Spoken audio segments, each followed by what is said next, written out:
Sunpost News. Please subscribe for more and more political and all news updates. నమస్కారం. ఈరోజు ఆంధ్రప్రదేశ్ ప్రభుత్వం ఎప్పుడైతే DSC ప్రకటించిందో 6100 ఉద్యోగాల కోసం న్యాచురల్గా మన పచ్చ మీడియా లేకపోతే చంద్రబాబు గారు ఒక రకమైనటువంటి విషయాల్ని లేదా వాళ్ళ ఈర్ష్యని కక్కటం అనేటువంటిది మనం రెగ్యులర్గా చూస్తూనే ఉన్నాం.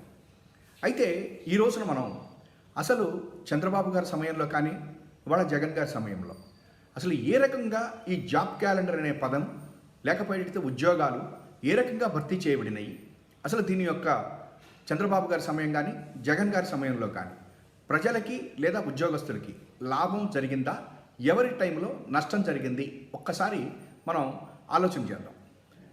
చంద్రబాబు నాయుడు గారు 2004 వరకు అంటే 1999 నుంచి 2004 వరకు ఆయన ముఖ్యమంత్రిగా ఉన్నప్పుడు ప్రభుత్వ ఉద్యోగాలు వలన ప్రభుత్వ ఉద్యోగులకి భద్రత ఎక్కువ అయితే వారు సోమరిపోతులుగా అయిపోతున్నారు అని చెప్పనని ఆయన మనసులో మాట ఓ పుస్తకంలో రాసుకున్నారు. ఆయన మొదటి నుంచి కూడా ఈ ప్రభుత్వ ఉద్యోగాలకి లేదా ప్రభుత్వ ఉద్యోగులకి కొంత వ్యతిరేకంగా ఉన్నారు అనేటువంటిది మనం చూసాం అప్పుడు. ఎందుకంటే అప్పుడు ఉన్నటువంటి వరల్డ్ బ్యాంక్, ప్రపంచ బ్యాంక్ కూడా ప్రభుత్వం యొక్క మొత్తం ఎక్కువ ఆదాయం కనుక ఈ యొక్క ఉద్యోగస్తుల యొక్క జీతభత్యాలకే ఖర్చు పెట్టడం సరైనది కాదు అనటం మూలకంగా కూడా ఆ రోజున ఎన్ని ప్రపంచ బ్యాంకు జీతగాడు అని కూడా ఆయనకి ఆరోపణలు కూడా వచ్చినాయి. అయితే ఈ రాష్ట్రం విభజన జరగటానికి ముందర చంద్రబాబు నాయుడు గారు కూడా ఒక మేనిఫెస్టో ఇష్యూ చేశారు. ఆ మేనిఫెస్టోలో కూడా ఆయన బాబు వస్తే జాబ్ వస్తుంది అన్నటువంటి నినాదంతో పాటు ఉద్యోగం ఉపాధి అవకాశాలని కల్పించటం కోసమని ఉద్యోగ మిత్ర పథకాన్ని అమలు చేస్తాను అని చెప్పనని చంద్రబాబు నాయుడు గారు చెప్పటం జరిగింది.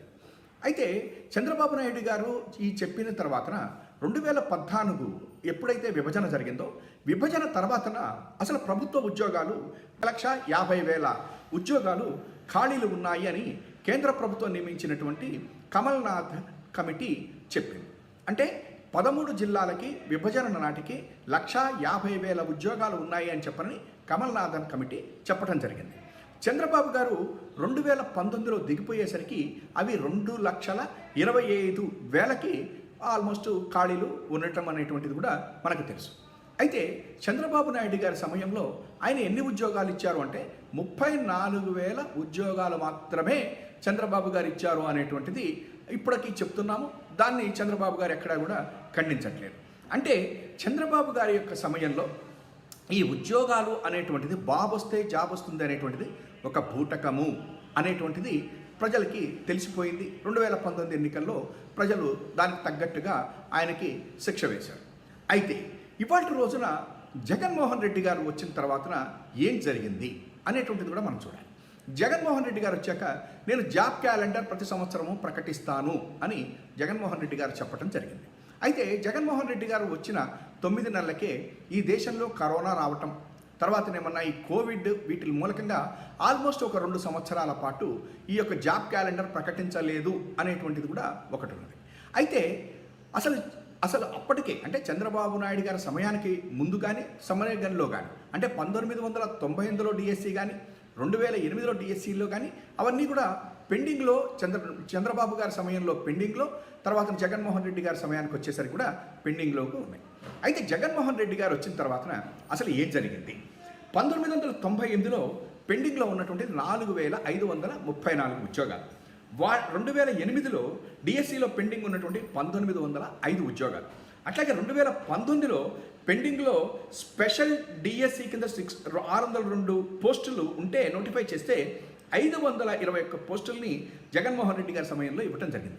అంటే 1998కి సంబంధించి 4,534 ఉద్యోగాలు, 2008కి సంబంధించి పెండింగ్లో ఉన్న 1,905 ఉద్యోగాలు, తర్వాత 2019కి సంబంధించి 521 ఉద్యోగాలు, మొత్తం కలిపి 6,960 పోస్టుల్ని చంద్రబాబు గారి సమయంలో పెండింగ్ ఉన్నవి జగన్మోహన్ రెడ్డి గారు భర్తీ చేయటం జరిగింది.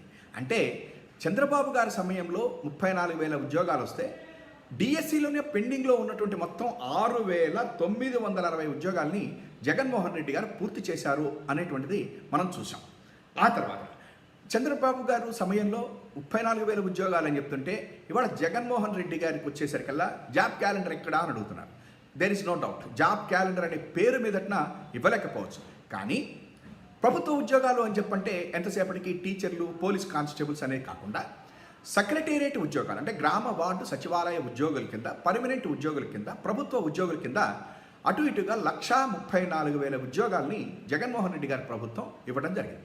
అట్లాగే హెల్త్ సెక్టార్కి వచ్చేసరికల్లా 54,000 ఉద్యోగాల్ని ఇవ్వటం జరిగింది. మనందరికీ తెలుసు ఆర్టీసీ విషయం.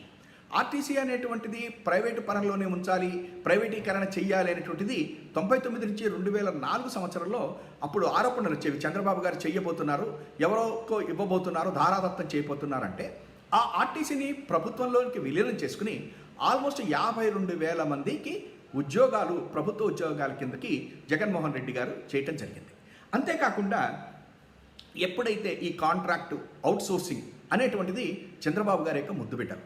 ఆయన ప్రభుత్వ ఉద్యోగాలు కల్పించకుండా ఆయన సమయంలో 1999, 2004 నుంచి కానీ 2014, 19 నుంచి కానీ ఆయన కాంట్రాక్ట్ పద్ధతిలో లేదా అవుట్సోర్సింగ్ పద్ధతిలో అనేక మందికి ఉద్యోగాలు ఇచ్చారు. అయితే జగన్మోహన్ రెడ్డి గారు వచ్చాక ఈ కాంట్రాక్టు అవుట్సోర్సింగ్ ఉద్యోగాలను కూడా ప్రభుత్వంలోకి తీసుకోవటం మూలకంగా అటు ఇటుగా 6,32,000 ఉద్యోగాలు జగన్మోహన్ రెడ్డి గారి యొక్క ప్రభుత్వంలో ఇవ్వటము అనేటువంటిది జరిగింది. కాబట్టి ఇవాళ వస్తున్నటువంటి ఈ డిఎస్సి ఏదైతే ఉందో దాంట్లో ఆయన 6,100 ఉద్యోగాలు ఇవ్వబోతున్నారు. అయితే 10,000 ఉద్యోగాలు ఇస్తానన్నారు.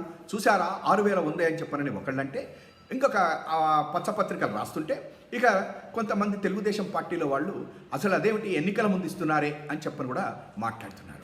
ఎన్నికల ముందు ఇచ్చినా, ఎన్నికలకి 4 సంవత్సరాల ముందు ఇచ్చినా, ఇవాళ వచ్చినా జగన్మోహన్ రెడ్డి గారు మాట మీద నిలబడటం మూలకంగా డెఫినెట్గా ఉద్యోగస్తులు దీన్ని నమ్ముతారు. ఎందుకనంటే ఆయన 1998, 2008లో పెండింగ్ ఉన్నటువంటి వాళ్ళనే భర్తీ చేసినటువంటి వ్యక్తి, కాంట్రాక్టు అవుట్సోర్సింగ్ ఉద్యోగులను కూడా ప్రభుత్వంలోకి తీసుకున్నటువంటి వ్యక్తి, ఆర్టీసీని ప్రభుత్వంలోకి తీసుకున్నటువంటి ఒక చీఫ్ మినిస్టర్గా జగన్మోహన్ రెడ్డి గారి మీద తప్పనిసరిగా ప్రజలకి నమ్మకం ఉంటుంది, ఉద్యోగస్తులకి ముఖ్యంగా నమ్మకం ఉంటుంది. జగన్ గారి విజన్ ప్రభుత్వ ఉద్యోగాలు ఎక్కువ మందికి కల్పించటం. అంతేకాదు ఇక్కడ ఒక ముఖ్యమైనటువంటి విషయం ఏంటంటే ఈపీఎఫ్, ఎంప్లాయీస్ ప్రావిడెంట్ ఫండ్ లెక్కల ప్రకారము ఆంధ్రప్రదేశ్లో గత 4 ఏళ్లలో 16 లక్షల కొత్త ఉద్యోగాలు వచ్చాయి అని చెప్పని పార్లమెంట్లో కేంద్ర ప్రభుత్వం ప్రకటించింది. అంటే దీన్ని బట్టి చంద్రబాబు గారిది పాయిజన్, జగన్మోహన్ రెడ్డిది vision. Vision versus poison, Jagan versus Babu. మేనిఫెస్టోని కూడా బుట్టదాఖలు చేసినటువంటి వ్యక్తి చంద్రబాబు గారు అయితే ఆ మేనిఫెస్టో నవరత్నాల్లో జాబ్ క్యాలెండర్ అనే పేరు లేకపోయినా ఆల్మోస్ట్ 6,32,000 ఉద్యోగాలను ఇవ్వటమే కాకుండా ఈపీఎఫ్ చెప్పిన ప్రకారం ఆంధ్రప్రదేశ్లో 16 లక్షల కొత్త ఉద్యోగాలు వచ్చాయనేటువంటిది నిజం.